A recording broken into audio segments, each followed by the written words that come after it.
नमस्कार मित्रों। आपका स्वागत है मेरे चैनल गीता ज्ञान धार्मिक व पौराणिक कथा में। तो मित्रों, आज हम आपको निर्जला एकादशी व्रत कथा सुनाने जा रहे हैं इस वीडियो में।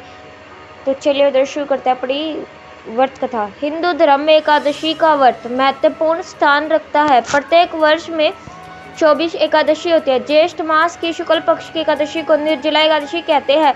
इस व्रत में भोजन करना और पानी पीना वर्जित है, इसलिए इसे निर्जला एकादशी कहते हैं। धर्म ग्रंथों के अनुसार इस एकादशी पर व्रत करने से वर्ष भर की एकादशियों का पूर्ण फल मिलता है। इस बार निर्जला एकादशी व्रत 29 मई शुक्रवार को व्रत विधि।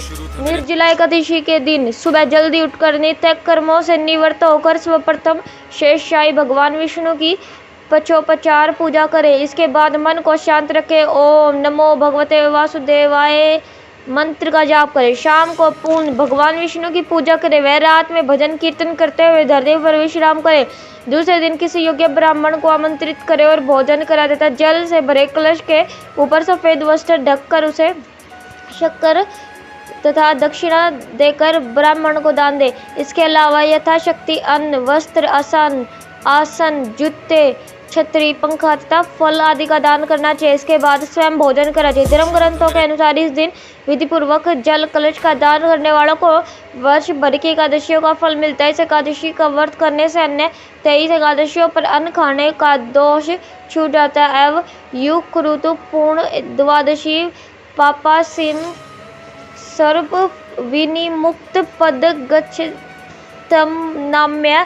इस प्रकार जो इस पवित्र एकादशी का व्रत करता है वह समस्त पापों से मुक्त होकर मोक्ष प्राप्त करता है। निर्जला एकादशी की व्रत कथा। एक बार जब महर्षि वेदव्यास पांडवों को चारों पुरुषार्थ धर्म, अर्थ, काम और मोक्ष देने वाले एकादशी व्रत का संकल्प करा रहे थे, तब महाबली भीम ने उसे कहा, पितामह, आपने प्रतिपक्ष एक दिन के उपवास की बात कही। मैं तो एक दिन क्या, एक समय भी भोजन के बगैर नहीं रह सकता। मेरे पेट में वृक्क नाम की जो अग्नि है उसे शांत रखने के लिए मुझे कई लोगों के बराबर और कई बार भोजन करना पड़ता है। तो क्या उस भूख के कारण मैं एकादशी जैसे पूर्ण से वंचित रह जाऊंगा? तब महर्षि वेदव्यास ने भीम से कहा, कुंती नंदन भीम, ज्येष्ठ मास की शुक्ल पक्ष की एकादशी निर्जला नाम की एकादशी का व्रत करो और तुम्हें वर्ष की समस्त एकादशियों का फल प्राप्त होगा। निस्संदेह तुम इस लोक में सुख, यश और मोक्ष प्राप्त करोगे। यह सुनकर भीमसेन भी निर्जला एकादशी का व्रत विधि पूर्वक करने लगा और सहमत हो गया। उस समय आने पर यह व्रत पूर्ण भी किया। इसलिए वर्ष भर की एकादशियों का पुण्य लाभ देने वाली इस ज्येष्ठ निर्जला एकादशी को पांडव एकादशी या भीमसेनी एकादशी भी कहा जाता है। जानिए निर्जला एकादशी का महत्व। 1. निर्जला एकादशी के व्रत से साल की सभी 20 एकादशियों का फल प्राप्त होता है। 2. एकादशी व्रत से मिलने वाले पुण्य सभी तीर्थों और दानों से ज्यादा है। मात्र एक दिन बिना पानी के रहने से व्यक्ति के सभी पापों का नाश हो जाता है। व्रती मृत्यु के बाद यमलोक न जाकर भगवान के पुष्प विमान से स्वर्ग को जाता है। व्रती को स्वर्ण दान का फल मिलता है। हवन यज्ञ करने पर अनगिनत फल पाता है। व्रती विष्णु धाम यानी वैकुंठ जाता है। व्रती चारों पुरुष पात्र यानी धर्म, अर्थ, काम, मोक्ष को प्राप्त करता है।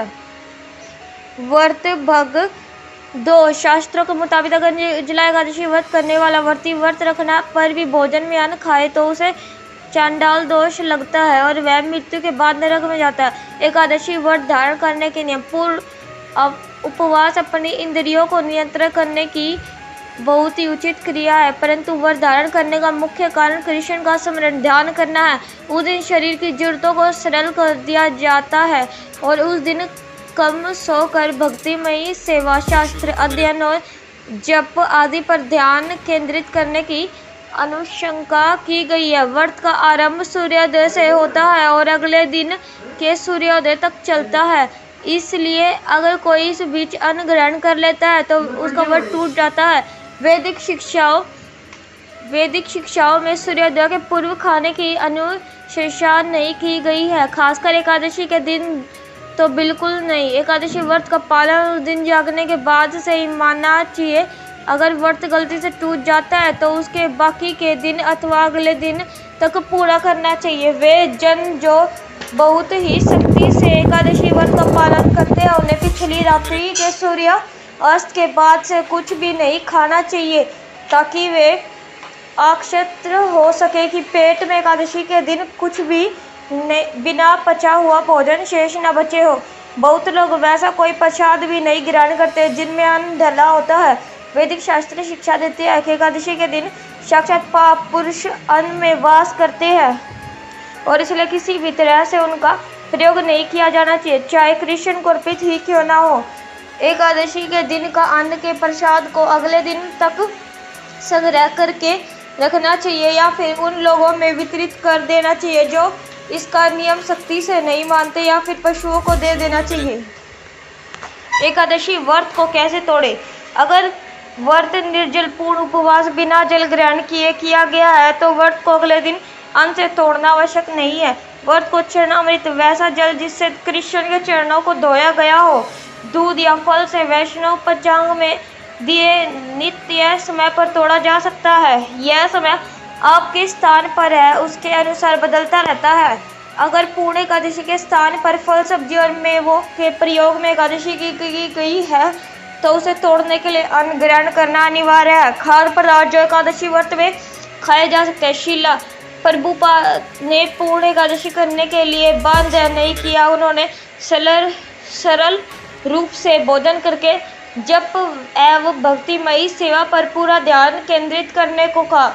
निम्नलिखित वस्तुओं और मसाले व्रत के भोजन में उपयोग किए जा सकते हैं। सभी फल ताजा एवं सूखे, सभी मेवे, बादाम और उनका तेल, हर प्रकार की चीनी, कुट्टू, आलू, साबुदाना, शक्कर, कंद, नारियल, जैतून, दूध, ताजी अदरक, काली मिर्च और सेंधा नमक। एकादशी में वर्जित खाद्य।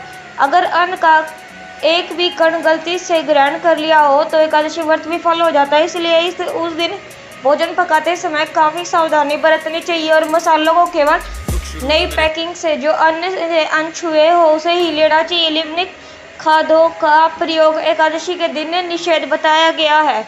सभी प्रकार के अनाज जैसे बाजरा, जौ, मैदा, चावल और उड़द दाल, आटा और उनसे बनी कोई भी वस्तु, मटर, छोला, दाल और सभी प्रकार की सेब, उनसे बनी अन्य वस्तु जैसे टोफू, नमक, baking soda, baking powder, custard और अन्य कई मिठाइयों का प्रयोग नहीं किया जाता क्योंकि उनमें कई बार चावलों का आटा मिला दिया होता है। तिल, सत्तिल एकादशी उपवास है।